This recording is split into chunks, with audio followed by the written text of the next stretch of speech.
The soulful sound of a blues guitar can be heard drifting through cotton fields and in small towns in the Mississippi Delta. This is the birthplace of the blues. People can follow the Mississippi Blues Trail and discover markers all over the state that recognize significant people, places, and events that tell the story of Mississippi's rich musical heritage.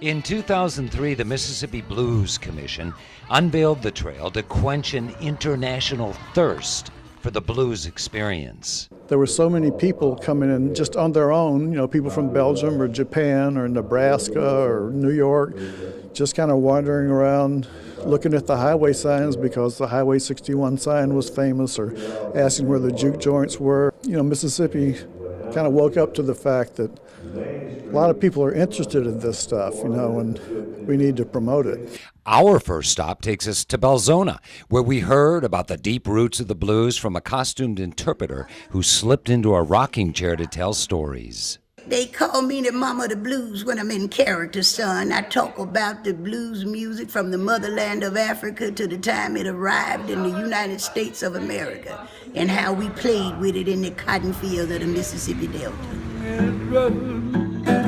Next, Leland, Mississippi, and the Highway 61 Museum. On any given day, a blues performer entertains visitors. Out of highway, take the world.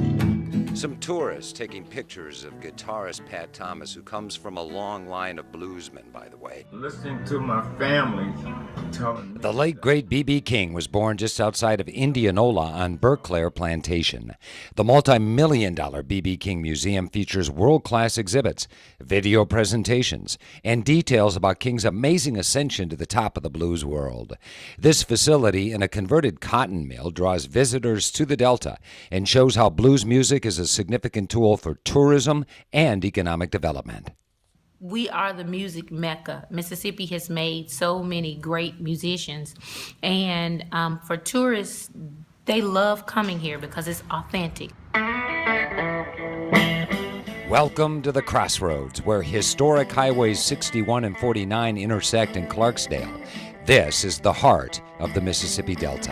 Boom, boom, boom, boom. All roads lead to the Delta Blues Museum.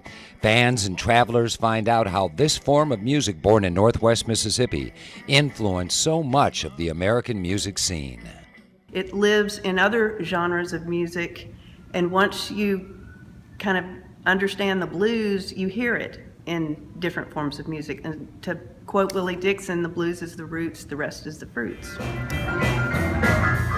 A visit to Clarksdale must include at least one night at Ground Zero Blues Club, co-owned by actor Morgan Freeman, on the outskirts of town. You can stay at an old plantation turned into the Shack Up Inn, or catch one of the many events like the annual Sunflower River Blues and Music Festival. Our Blues Trail tour ends in Bay St. Louis. Jesse Loya and his wife Carrie own 100 Men Hall, steeped in blues history. Well, I think the most glamorous chapter of the 100 Men Hall is when it was a stop on the Chitlin Circuit. The Chitlin Circuit was a time when there were clubs that black performers would play in for black audiences.